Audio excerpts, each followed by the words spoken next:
ವೈದಿಕ ಜ್ಯೋತಿಷ್ಯದಲ್ಲಿ ಬುಧ ಮತ್ತು ಗುರು ಗ್ರಹಗಳನ್ನು ಪ್ರಮುಖ ಗ್ರಹಗಳೆಂದು ಪರಿಗಣಿಸಲಾಗಿದೆ. ಎರಡು ಗ್ರಹಗಳು ನಿಗದಿತ ಅವಧಿಯಲ್ಲಿ ರಾಶಿ ಮನೆಗಳನ್ನು ಬದಲಾಯಿಸುತ್ತವೆ. ಬುಧ ಗ್ರಹವು ಪ್ರತಿ 15 ದಿನಗಳಿಗೊಮ್ಮೆ ತನ್ನ ರಾಶಿಯನ್ನು ಬದಲಾಯಿಸುತ್ತದೆ, ಆದರೆ ಗುರುವು ವರ್ಷಕ್ಕೊಮ್ಮೆ ತನ್ನ ರಾಶಿಯನ್ನು ಬದಲಾಯಿಸುತ್ತಾನೆ. ಬುಧ ಗ್ರಹವನ್ನು ವ್ಯವಹಾರ, ವ್ಯಾಪಾರ, ಬೌದ್ಧಿಕ ಸಾಮರ್ಥ್ಯ, ಏಕಾಗ್ರತೆ, ಬುದ್ಧಿಮತ್ತೆ ಮತ್ತು ಚರ್ಚೆಯ ಅಂಶವೆಂದು ಪರಿಗಣಿಸಲಾಗುತ್ತದೆ. ಗ್ರಹಗಳ ರಾಜಕುಮಾರ ಎಂದು ಕರೆಯಲ್ಪಡುವ ಬುಧ ಈ ಸಮಯದಲ್ಲಿ ಮೀನ ರಾಶಿಯಲ್ಲಿ ಹಿಮ್ಮುಖವಾಗಿ ಚಲಿಸುತ್ತಿದೆ. ಆದರೆ ಏಪ್ರಿಲ್ 6ರಂದು ಈ ರಾಶಿಯಲ್ಲಿ ಅದು ನೇರವಾಗುತ್ತದೆ. ಬುಧನ ನೇರ ಚಲನೆಯು ಎಲ್ಲ 12 ರಾಶಿಚಕ್ರ ಚಿಹ್ನೆಗಳ ಜೀವನದ ಮೇಲೆ ಒಂದಲ್ಲ ಒಂದು ರೀತಿಯಲ್ಲಿ ಪರಿಣಾಮ ಬೀರುತ್ತದೆ. ಆದರೆ ಬುಧ ಗ್ರಹವು ನೇರವಾಗಿ ಚಲಿಸುವುದರಿಂದ ಕೆಲವು ರಾಶಿಚಕ್ರದ ಜನರು ಭಾರೀ ಆರ್ಥಿಕ ಲಾಭಗಳನ್ನು ಪಡೆಯಬಹುದು. ಜನರಿಗೆ ಇದು ಪ್ರಯೋಜನಕಾರಿಯಾಗಿದೆ. ದೀರ್ಘಕಾಲದ ಸಮಸ್ಯೆಗಳು ಕೊನೆಗೊಳ್ಳುತ್ತವೆ. ಮಕ್ಕಳಿಗೆ ಸಂಬಂಧಿಸಿದ ಒಳ್ಳೆಯ ಸುದ್ದಿಯನ್ನು ನೀವು ಪಡೆಯಬಹುದು. ಶಿಕ್ಷಣ ಕ್ಷೇತ್ರದಲ್ಲಿ ಕೆಲಸ ಮಾಡುವ ಜನರಿಗೆ ಲಾಭವಾಗಬಹುದು. ಅವಿವಾಹಿತರಿಗೆ ಮದುವೆ ಪ್ರಸ್ತಾಪ ಬರಬಹುದು. ಉನ್ನತ ಶಿಕ್ಷಣ ಪಡೆಯುವ ಬಯಕೆ ಈಡೇರಬಹುದು. ವ್ಯವಹಾರದಲ್ಲೂ ಲಾಭಗಳಿವೆ. ಸಮಾಜದಲ್ಲಿ ಗೌರವ ಹೆಚ್ಚಾಗುತ್ತದೆ. ಆಧ್ಯಾತ್ಮದ ಕಡೆಗೆ ಒಲವು ಹೆಚ್ಚಾಗುತ್ತದೆ. ಬನ್ನಿ ಇಂದಿನ ವಿಡಿಯೋದಲ್ಲಿ ಯಾವ ರಾಶಿಯವರಿಗೆ ಇದರಿಂದ ಅದೃಷ್ಟ ಕೈ ಹಿಡಿಯುತ್ತದೆ ಎಂಬುದನ್ನು ತಿಳಿದುಕೊಳ್ಳೋಣ. ವೃಷಭ ರಾಶಿ. ವೃಷಭ ರಾಶಿಯ 2ನೇ ಮತ್ತು 5ನೇ ಮನೆಯ ಅಧಿಪತಿಯಾಗಿರುವ ರಾಜಕುಮಾರ ಬುಧನು ನೇರವಾಗಿ ಲಾಭದ ಮನೆಗೆ ಹೋಗುತ್ತಿದ್ದಾನೆ. ಬುಧ ಗ್ರಹವು ಲಾಭದ ಮನೆಯಲ್ಲಿರುವುದರಿಂದ ಬಹಳ ದಿನಗಳಿಂದ ಸ್ಥಗಿತಗೊಂಡಿದ್ದ ಕೆಲಸ ಮತ್ತೆ ಆರಂಭವಾಗಬಹುದು. ಸಂಪತ್ತಿನ ಮನೆಯ ಅಧಿಪತಿಯು ಲಾಭದ ಮನೆಯಲ್ಲಿರುವುದರಿಂದ ನಿಮ್ಮ ಠೇವಣಿ ಬಂಡವಾಳವು ವೇಗವಾಗಿ ಹೆಚ್ಚಾಗುತ್ತದೆ. ವೃತ್ತಿ ಕ್ಷೇತ್ರದಲ್ಲಿ ನೀವು ಸಂದರ್ಭದಲ್ಲಿ ಅನುಕೂಲಕರ ಫಲಿತಾಂಶಗಳನ್ನು ಪಡೆಯುತ್ತೀರಿ. ಶನಿದೇವನು ನಿಮ್ಮ ಕಷ್ಟದ ಮನೆಯಿಂದ ನಿಮ್ಮ ಅದೃಷ್ಟದ ಮನೆಗೆ ತೆರಳುತ್ತಾನೆ. ಇದು ನಿಮ್ಮ ವೃತ್ತಿ ಜೀವನವನ್ನು ಉನ್ನತಕ್ಕೇರಿಸುತ್ತದೆ. ಕಬ್ಬಿಣಕ್ಕೆ ಸಂಬಂಧಿಸಿದ ವ್ಯಾಪಾರ ಮಾಡುವ ಈ ರಾಶಿಯವರು ಲಾಭ ಪಡೆಯಬಹುದು. ಶನಿ ದೇವನು ನಿಮ್ಮ ವೃತ್ತಿಜೀವನವನ್ನು ಬೆಳಗಿಸಲು ನೀವು ಹಿಂದೆ ಮಾಡಿದ ಕಠಿಣ ಪರಿಶ್ರಮದ ಶುಭ ಫಲಿತಾಂಶಗಳನ್ನು ಸಹ ನೀಡಬಹುದು. ಇದರೊಂದಿಗೆ ಗುರುವು ಸಮಯದಲ್ಲಿ ನಿಮ್ಮ ಲಾಭದಾಯಕ ಮನೆಯಲ್ಲಿ ಸಾಗುತ್ತಾನೆ. ಇದರಿಂದಾಗಿ ನೀವು ಹಣವನ್ನು ಗಳಿಸುವ ಅನೇಕ ಮೂಲಗಳನ್ನು ಪಡೆಯಬಹುದು. ಒಟ್ಟಿನಲ್ಲಿ ಇನ್ನು ಮುಂದೆ ವೃಷಭ ರಾಶಿಯವರ ವೃತ್ತಿ ಜೀವನದಲ್ಲಿ ಧನಾತ್ಮಕ ಬದಲಾವಣೆಗಳು ಬರಬಹುದು. ಆದಾಯದಲ್ಲಿ ತ್ವರಿತ ಏರಿಕೆಯ ಸಾಧ್ಯತೆಗಳಿವೆ. ವ್ಯವಹಾರದಲ್ಲಿಯೂ ಲಾಭ ಪಡೆಯುವ ಸಾಧ್ಯತೆ ಇದೆ. ನಿಮ್ಮ ಪೋಷಕರು, ಶಿಕ್ಷಕರು ಮತ್ತು ಮಾರ್ಗದರ್ಶಕರಿಂದ ನಿಮಗೆ ಸಂಪೂರ್ಣ ಬೆಂಬಲ ಸಿಗುತ್ತದೆ. ಇದರಿಂದಾಗಿ ನಿಮ್ಮ ಗುರಿಯನ್ನು ಸಾಧಿಸುವಲ್ಲಿ ನೀವು ಯಶಸ್ವಿಯಾಗುತ್ತೀರಿ. ಬುಧನ ಅನುಗ್ರಹದಿಂದ ವಿದೇಶದಲ್ಲಿ ಅಧ್ಯಯನ ಮಾಡುವ ಅಥವಾ ಕೆಲಸ ಮಾಡುವ ಕನಸು ನನಸಾಗಬಹುದು. ದೀರ್ಘಕಾಲದ ಕೌಟುಂಬಿಕ ಕಲಹಗಳು ಕೊನೆಗೊಳ್ಳಬಹುದು ಮತ್ತು ಸಂತೋಷ ಮತ್ತು ಶಾಂತಿ ಮೇಲುಗೈ ಸಾಧಿಸುತ್ತದೆ. ಪ್ರೇಮ ಜೀವನವು ಚೆನ್ನಾಗಿರುತ್ತದೆ. ಮಿಥುನ ರಾಶಿ. ಮಿಥುನ ರಾಶಿಯವರಿಗೆ ಬುಧ ಗ್ರಹವು ನೇರವಾಗಿ 10ನೇ ಮನೆಗೆ ಹೋಗುತ್ತಿದೆ. ಬುಧ ಗ್ರಹವು ದುರ್ಬಲ ರಾಶಿಯಲ್ಲಿದ್ದರೂ ಮಿಥುನ ರಾಶಿಯ ಅಧಿಪತಿಯಾಗಿರುವುದರಿಂದ ಸ್ವಲ್ಪ ಸಹಾಯವನ್ನು ನೀಡುತ್ತದೆ. 10ನೇ ಮನೆಯಲ್ಲಿ ಬುಧನು ವೃತ್ತಿಪರ ಯಶಸ್ಸನ್ನು ತರಬಹುದು. ಆದರೆ ವೃತ್ತಿ ಜೀವನದ ಪ್ರಗತಿಯ ಸಂಪೂರ್ಣ ಪ್ರಯೋಜನಗಳನ್ನು ಪಡೆಯಲು ನಿಮ್ಮ ಸಾರ್ವಜನಿಕ ಇಮೇಜ್ ಅನ್ನು ನೀವು ಗಮನದಲ್ಲಿಟ್ಟುಕೊಳ್ಳಬೇಕು. ನಿಮ್ಮ ಪ್ರತಿಸ್ಪರ್ಧಿಗಳು ಈ ವರ್ಷ ನಿಮ್ಮ ಹಾದಿಯಲ್ಲಿ ಮುಳ್ಳುಗಳನ್ನು ಹಾಕಲು ಪ್ರಯತ್ನಿಸಬಹುದು. ಆದರೆ ನೀವು ನಿಮ್ಮ ಬುದ್ಧಿವಂತಿಕೆಯನ್ನು ಸರಿಯಾದ ರೀತಿಯಲ್ಲಿ ಬಳಸಿದರೆ ನಂತರ ನೀವು ಎಲ್ಲಾ ಪ್ರತಿಕೂಲಗಳನ್ನು ಜಯಿಸಬಹುದು. ಹಣಕಾಸಿನ ಸಮಸ್ಯೆಗಳು ಇದ್ದಲ್ಲಿ ನೀವು ಅವುಗಳ ಪರಿಹಾರವನ್ನು ಸಹ ಪಡೆಯಬಹುದು.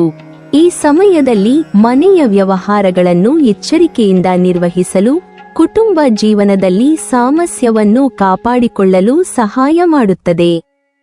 ಎಚ್ಚರಿಕೆಯಿಂದ ಚಾಲನೆ ಮಾಡುವುದರಿಂದ ಸುರಕ್ಷಿತ ಮತ್ತು ಆನಂದದಾಯಕ ಪ್ರಯಾಣ ಖಚಿತ.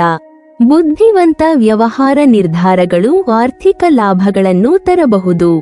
ಬುಧ ಗ್ರಹದ ನೇರ ಚಲನೆಯು ನಿಮಗೆ ಪ್ರಯೋಜನಕಾರಿಯಾಗಲಿದೆ.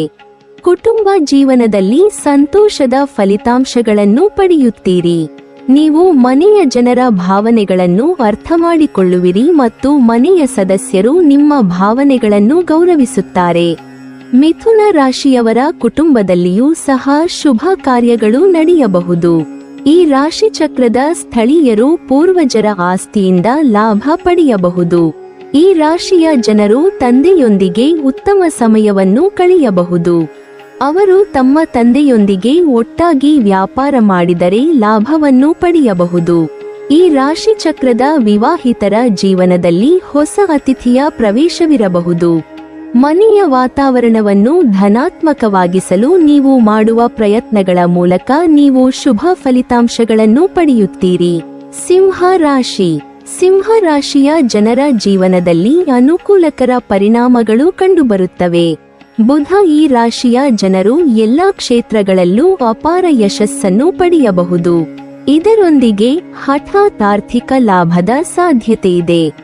ಸಮಾಜದಲ್ಲಿ ಗೌರವ ಮತ್ತು ಪ್ರತಿಷ್ಠೆ ಹೆಚ್ಚಾಗುವ ಸಾಧ್ಯತೆಗಳಿವೆ. ಸಿಂಹ ರಾಶಿಯ ಜನರು ಈ ಸಮಯ ಕುಟುಂಬ ಜೀವನದಲ್ಲಿ ಉತ್ತಮ ಫಲಿತಾಂಶಗಳನ್ನು ಪಡೆಯುತ್ತಾರೆ. ಈ ಕಾರಣದಿಂದಾಗಿ ನೀವು ಆರಂಭದಲ್ಲಿ ಕುಟುಂಬ ಜೀವನದಲ್ಲಿ ಉತ್ತಮ ಫಲಿತಾಂಶಗಳನ್ನು ಪಡೆಯಬಹುದು. ಆದರೂ ನೀವು ಕುಟುಂಬ ಸದಸ್ಯರೊಂದಿಗೆ ರಾಜಿ ಮಾಡಿಕೊಳ್ಳುವ ಪ್ರಯತ್ನಗಳನ್ನು ಮಾಡಬೇಕಾಗಬಹುದು. ನಿಮ್ಮ ಮಾತನ್ನು ಸರಿಯಾದ ರೀತಿಯಲ್ಲಿ ಬಳಸಿ. ಆಗ ಮಾತ್ರ ನೀವು ಪ್ರಯೋಜನ ಪಡೆಯುತ್ತೀರಿ. ಮಧ್ಯದಲ್ಲಿ ನೀವು ಮಕ್ಕಳ ಆರೋಗ್ಯದ ಬಗ್ಗೆ ವಿಶೇಷ ಕಾಳಜಿ ವಹಿಸಬೇಕು. ಈ ರಾಶಿಚಕ್ರದ ಕೆಲವರು ಕುಟುಂಬದ ಜವಾಬ್ದಾರಿಗಳನ್ನು ಪೂರೈಸಲು ಮಧ್ಯದಲ್ಲಿ ದೀರ್ಘ ರಜೆಯನ್ನು ತೆಗೆದುಕೊಳ್ಳಬಹುದು. ಕೊನೆಯ ದಿನಗಳಲ್ಲಿ ನೀವು ಮಂಗಳ ಕಾರ್ಯಗಳಲ್ಲಿ ಭಾಗವಹಿಸುತ್ತೀರಿ ಮತ್ತು ಕುಟುಂಬ ಸದಸ್ಯರೊಂದಿಗೆ ಉತ್ತಮ ಸಮಯವನ್ನು ಕಳೆಯುತ್ತೀರಿ. ನೀವು ಮಾಡುತ್ತಿರುವ ಕಠಿಣ ಪರಿಶ್ರಮದ ಫಲವನ್ನು ನೀವು ಪಡೆಯಬಹುದು. ಇದರೊಂದಿಗೆ ಸಂತೋಷವು ನಿಮ್ಮ ಜೀವನದ ಬಾಗಿಲನ್ನು ತಟ್ಟುತ್ತದೆ. ಆರ್ಥಿಕ ಪರಿಸ್ಥಿತಿ ಉತ್ತಮವಾಗಿರಲಿದೆ. ಇದರೊಂದಿಗೆ ನಿಮ್ಮ ಕುಟುಂಬದೊಂದಿಗೆ ನೀವು ಉತ್ತಮ ಸಮಯವನ್ನು ಹೊಂದಿರುತ್ತೀರಿ. ಜೀವನದಲ್ಲಿ ಸಂತೋಷ ಉಳಿಯುತ್ತದೆ. ನಿಮ್ಮ ಸಂಗಾತಿಗೆ ನೀವು ಸಾಕಷ್ಟು ಸಮಯವನ್ನು ನೀಡುತ್ತೀರಿ. ಇದು ವೈವಾಹಿಕ ಜೀವನದ ಅನೇಕ ಸಮಸ್ಯೆಗಳನ್ನು ಪರಿಹರಿಸಬಹುದು. ಸಿಂಹ ರಾಶಿಯ ಜನರು ಈ ಸಮಯ ಪ್ರೇಮ ಜೀವನದಲ್ಲಿ ಉತ್ತಮ ಫಲಿತಾಂಶಗಳನ್ನು ಪಡೆಯಬಹುದು. ಆದರೂ ನೀವು ನಿಮ್ಮ ಪ್ರೀತಿಪಾತ್ರರೊಂದಿಗೆ ವಾದ ಮಾಡುವುದನ್ನು ತಪ್ಪಿಸಬೇಕು. ಈ ರಾಶಿಚಕ್ರದ ಕೆಲವು ಜನರು ಈ ಸಮಯ ನಿಜವಾದ ಪ್ರೀತಿಯನ್ನು ಕಾಣಬಹುದು. ಭಿನ್ನಾಭಿಪ್ರಾಯಕ್ಕೆ ಕಾರಣವಾಗುವಂತಹ ಯಾವುದೇ ವಿಷಯವನ್ನು ನಿಮ್ಮ ಪ್ರೀತಿಪಾತ್ರರಿಗೆ ಹೇಳಬೇಡಿ. ತುಲಾ ರಾಶಿ. ತುಲಾ ರಾಶಿಯ ಜನರಿಗೆ ಬುಧನ ನೇರ ಚಲನೆಯು ಪ್ರಯೋಜನಕಾರಿಯಾಗಬಹುದು. ಈ ರಾಶಿಯಲ್ಲಿ ಬುಧ ಗ್ರಹವು 6ನೇ ಮನೆಯಲ್ಲಿ ನೇರವಾಗಿ ಹೋಗುತ್ತಿದೆ. ಮೊದಲನೆಯದಾಗಿ ತುಲಾ ರಾಶಿಯ ಜನರ ಕುಟುಂಬ ಜೀವನದ ಬಗ್ಗೆ ಮಾತನಾಡುವುದಾದರೆ, ಈ ಸಮಯ ನೀವು ಕುಟುಂಬ ಜೀವನದಲ್ಲಿ ಮಂಗಳಕರ ಫಲಿತಾಂಶಗಳನ್ನು ಪಡೆಯಬಹುದು. ಇದಕ್ಕಾಗಿ ಪ್ರಯತ್ನವನ್ನು ಮಾಡುವಿರಿ. ಮನೆಯವರ ಮಾತುಗಳನ್ನು ಗಮನವಿಟ್ಟು ಆಲಿಸಿ, ಮಾತಿನ ಹಿಂದೆ ಅಡಗಿರುವ ಅರ್ಥವನ್ನು ತಿಳಿದುಕೊಳ್ಳುವ ಪ್ರಯತ್ನ ಮಾಡುತ್ತೀರಿ. ತಿಂಗಳ ನಂತರ ಅತ್ತೆಯೊಂದಿಗಿನ ನಿಮ್ಮ ಸಂಭಾಷಣೆಯ ಸಮಯದಲ್ಲಿ ನೀವು ಪದಗಳನ್ನು ಬಹಳ ಎಚ್ಚರಿಕೆಯಿಂದ ಬಳಸಬೇಕಾಗುತ್ತದೆ. ಕುಟುಂಬದ ಸದಸ್ಯರು ಮಕ್ಕಳ ಬಗ್ಗೆ ಚಿಂತಿಸಬಹುದು. ನಿಮ್ಮ ಮಕ್ಕಳು 16 ವರ್ಷಕ್ಕಿಂತ ಮೇಲ್ಪಟ್ಟವರಾಗಿದ್ದರೆ ಅವರೊಂದಿಗೆ ಸ್ನೇಹಿತರಂತೆ ಮಾತನಾಡಿ. ಇದರಿಂದ ಅವರು ತಮ್ಮ ಅಭಿಪ್ರಾಯಗಳನ್ನು ನಿಮ್ಮ ಮುಂದೆ ಮುಕ್ತವಾಗಿ ವ್ಯಕ್ತಪಡಿಸಲು ಸಾಧ್ಯವಾಗುತ್ತದೆ. ಹಾಗೆಯೇ ವ್ಯವಹಾರಕ್ಕೆ ಸಂಬಂಧಿಸಿದಂತೆ ಈ ಪರಿಸ್ಥಿತಿಯಲ್ಲಿ ಪ್ರತಿಯೊಂದು ಕ್ಷೇತ್ರದಲ್ಲೂ ಅಪಾರ ಯಶಸ್ಸನ್ನು ಸಾಧಿಸಬಹುದು. ವಿದೇಶಗಳಿಗೆ ಸಂಬಂಧಿಸಿದ ವಿಷಯಗಳಲ್ಲಿ ನೀವು ಸಾಕಷ್ಟು ಪ್ರಯೋಜನಗಳನ್ನು ಪಡೆಯಬಹುದು. ಮೀನ ರಾಶಿಯಲ್ಲಿ ಬುಧ ನೇರವಾಗಿ ಚಲಿಸುವುದರಿಂದ ಅನೇಕ ಪ್ರಯಾಣಗಳು ನಿಮಗೆ ಸಹಾಯಕವಾಗುತ್ತವೆ. ನಿಮ್ಮ ಕೆಲಸದ ಸ್ಥಳದಲ್ಲಿಯೂ ನೀವು ಸಾಕಷ್ಟು ಪ್ರಯೋಜನಗಳನ್ನು ಪಡೆಯಬಹುದು. ನೀವು ಹಿರಿಯ ಅಧಿಕಾರಿಗಳೊಂದಿಗೆ ಉತ್ತಮ ಸಂಬಂಧವನ್ನು ಸ್ಥಾಪಿಸಬಹುದು. ಇದರೊಂದಿಗೆ ನಿಮ್ಮ ಪೋಷಕರಿಂದ ಸಂಪೂರ್ಣ ಬೆಂಬಲವನ್ನು ಪಡೆಯಬಹುದು. ನೀವು ಆರ್ಥಿಕ ವಿಷಯಗಳಲ್ಲಿಯೂ ಯಶಸ್ಸನ್ನು ಪಡೆಯಬಹುದು. ಜೀವನದಲ್ಲಿ ಸಂತೋಷ ಮತ್ತು ಶಾಂತಿ ಇರುತ್ತದೆ ಮತ್ತು ಬೌದ್ಧಿಕ ಸಾಮರ್ಥ್ಯ ಹೆಚ್ಚಾಗುತ್ತದೆ. ಈ ರಾಶಿಯ ಕೆಲವು ಅವಿವಾಹಿತರು ಈ ಸಮಯ ಮದುವೆಯಾಗಬಹುದು. ನೀವು ಮದುವೆಯ ಬಗ್ಗೆ ಚಿಂತೆ ಮಾಡುತ್ತಿದ್ದರೆ ನಿಮ್ಮ ಚಿಂತೆಗಳನ್ನು ತೊಡೆದುಹಾಕಬಹುದು. ಅಂದರೆ ಮದುವೆಗೆ ಸೂಕ್ತವಾದ ಜೀವನ ಸಂಗಾತಿಯನ್ನು ಹುಡುಕಲು ನಿಮಗೆ ಇದುವರೆಗೆ ಸಾಧ್ಯವಾಗದಿದ್ದರೆ ಈ ಸಮಯ ನೀವು ಅದನ್ನು ಪಡೆಯಬಹುದು. ತುಲಾ ರಾಶಿಯ ವೈವಾಹಿಕ ಜೀವನದಲ್ಲಿ ಪ್ರಣಯದ ಹೆಚ್ಚಳವನ್ನು ಆರಂಭಿಕ ತಿಂಗಳುಗಳಲ್ಲಿ ಕಾಣಬಹುದು. ಧನು ರಾಶಿ. ಧನು ರಾಶಿಯವರಿಗೆ ಬುಧವು 7ನೇ ಮತ್ತು 10ನೇ ಮನೆಗಳ ಅಧಿಪತಿಯಾಗಿದ್ದು ಇದು ವೃತ್ತಿ, ಉದ್ಯೋಗ ಮತ್ತು ವೈವಾಹಿಕ ಜೀವನದ ಮೇಲೆ ಪ್ರಭಾವ ಬೀರುತ್ತದೆ. ಬುಧ ಗ್ರಹವು ನೇರವಾಗಿ 4ನೇ ಮನೆಗೆ ಹೋಗುತ್ತಿದೆ. ಕೆಲವು ತೊಂದರೆಗಳನ್ನು ನಿವಾರಿಸಿದ ನಂತರ ನಿಮ್ಮ ವೃತ್ತಿಪರ ಜೀವನದಲ್ಲಿ ನೀವು ಯಶಸ್ಸನ್ನು ಪಡೆಯುತ್ತೀರಿ. ಈ ಸಮಯ ನೀವು ಕೆಲಸದ ಕ್ಷೇತ್ರದಲ್ಲಿ ಸಾಕಷ್ಟು ಯಶಸ್ಸನ್ನು ಪಡೆಯುತ್ತೀರಿ. ನಿಮ್ಮ ಸಹೋದ್ಯೋಗಿಗಳು ಮತ್ತು ನಿಮ್ಮ ಮೇಲಧಿಕಾರಿಗಳು ನಿಮಗೆ ಸಂಪೂರ್ಣ ಸಹಕಾರವನ್ನು ನೀಡುವುದನ್ನು ಕಾಣಬಹುದು. ಈ ಸಮಯದಲ್ಲಿ ವೃತ್ತಿಜೀವನದಲ್ಲಿ ಪ್ರಗತಿ ಸಾಧಿಸಲು ಮತ್ತು ನಿರಂತರವಾಗಿ ಮುಂದುವರಿಯಲು ನಿಮ್ಮ ಆಪ್ತರಿಂದ ಪ್ರೋತ್ಸಾಹವನ್ನು ನೀವು ಪಡೆಯುತ್ತೀರಿ. ಇದರಿಂದ ನೀವು ಪ್ರಗತಿ ಹೊಂದುತ್ತೀರಿ ಮತ್ತು ನೀವು ಹಣವನ್ನು ಪಡೆಯುತ್ತೀರಿ. ಏಪ್ರಿಲ್ ತಿಂಗಳ ನಂತರ ಪರಿಸ್ಥಿತಿ ಬದಲಾಗಬಹುದು. ಅಂತಹ ಪರಿಸ್ಥಿತಿಯಲ್ಲಿ ಈ ಸಮಯದಲ್ಲಿ ನೀವು ಹೊಸ ಕೆಲಸವನ್ನು ಪ್ರಾರಂಭಿಸಬಹುದು, ವಿಶೇಷವಾಗಿ ನೀವು ಪಾಲುದಾರಿಕೆಯಲ್ಲಿ ವ್ಯಾಪಾರ ಮಾಡಿದರೆ. ಸೆಪ್ಟೆಂಬರ್ ನಂತರದ ತಿಂಗಳು ನಿಮಗೆ ಧನಾತ್ಮಕವಾಗಿರುತ್ತದೆ ಎಂದು ನಿರೀಕ್ಷಿಸಲಾಗಿದೆ. ಇದಲ್ಲದೆ ನವೆಂಬರ್ ತಿಂಗಳಿನಲ್ಲಿ ಕೆಲಸದ ಕ್ಷೇತ್ರಕ್ಕೆ ಸಂಬಂಧಿಸಿದ ವಿದೇಶಿ ಪ್ರವಾಸಕ್ಕೆ ತೆರಳುವ ಅವಕಾಶ ದೊರೆಯುತ್ತದೆ. ನೀವು ವಿಷಯಗಳನ್ನು ಎಚ್ಚರಿಕೆಯಿಂದ ನಿರ್ವಹಿಸಿದರೆ ಅಂತಿಮವಾಗಿ ನಿಮಗೆ ಉತ್ತಮ ಫಲಿತಾಂಶಗಳು ಸಿಗುತ್ತವೆ. ವಿವಾಹಿತ ವ್ಯಕ್ತಿಗಳು ತಮ್ಮ ಸಂಗಾತಿಯೊಂದಿಗಿನ ಸಂಬಂಧದ ಬಗ್ಗೆ ಜಾಗರೂಕರಾಗಿರಬೇಕು. 4ನೇ ಮನೆಯಲ್ಲಿ ಬುಧನು ಸಾಮಾನ್ಯವಾಗಿ ತಾಯಿಯ ಸಂತೋಷ, ಆಸ್ತಿ ಲಾಭ, ದೇಶೀಯ ಸೌಕರ್ಯ ಮತ್ತು ಪ್ರಭಾವಿ ಜನರೊಂದಿಗೆ ಸಂಬಂಧವನ್ನು ಬೆಳೆಸುವಂತಹ ಅಂಶಗಳಿಗೆ ಪ್ರಯೋಜನಕಾರಿ. ಧನು ರಾಶಿ ಜನರು ಈ ಸಮಯ ಉತ್ತಮ ಕುಟುಂಬ ಜೀವನವನ್ನು ಹೊಂದಿರುತ್ತಾರೆ. ಕುಟುಂಬದಲ್ಲಿ ನಗು ಮತ್ತು ಸಂತೋಷದ ವಾತಾವರಣ ಇರುತ್ತದೆ. ಕುಟುಂಬ ಸದಸ್ಯರು ಪರಸ್ಪರ ಪ್ರೀತಿಸುತ್ತಾರೆ. ಕುಟುಂಬ ಸದಸ್ಯರೊಂದಿಗೆ ನಿಮ್ಮ ಸಂಬಂಧವು ಉತ್ತಮವಾಗಿರುತ್ತದೆ.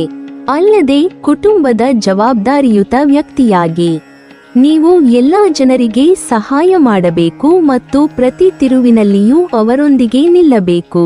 ಮನೆಯಲ್ಲಿ ಧಾರ್ಮಿಕ ಕಾರ್ಯಕ್ರಮಗಳನ್ನು ಆಯೋಜಿಸುವುದು ಸಹ ಈ ಸಮಯ ಸಾಧ್ಯವಾಗುತ್ತದೆ. ಕುಟುಂಬ ಜೀವನವು ಉತ್ತಮ ಸಮಯವೆಂದು ಸಾಬೀತುಪಡಿಸುವ ಸಾಧ್ಯತೆಯಿದೆ ಮತ್ತು ನೀವು ಈ ಸಮಯ ಸ್ಫೂರ್ತಿದಾಯಕ ಅನುಭವಗಳನ್ನು ಪಡೆಯುವಿರಿ. ಅದು ನಿಮಗೆ ಹೊಸ ದೃಷ್ಟಿಕೋನದಿಂದ ವಿಷಯಗಳನ್ನು ನೋಡಲು ಸಹಾಯ ಮಾಡುತ್ತದೆ. ಒಳ್ಳೆಯ ಸುದ್ದಿ ಏನೆಂದರೆ ವಿಷಯಗಳನ್ನು ಎಚ್ಚರಿಕೆಯಿಂದ ನಿರ್ವಹಿಸುವ ಮೂಲಕ ನೀವು ಸಕಾರಾತ್ಮಕ ಫಲಿತಾಂಶಗಳನ್ನು ಪಡೆಯಬಹುದು. ನೀವಿನ್ನೂ ನಮ್ಮ ಚಾನೆಲ್ ಅನ್ನು ಸಬ್ಸ್ಕ್ರೈಬ್ ಮಾಡಿಲ್ವಾ?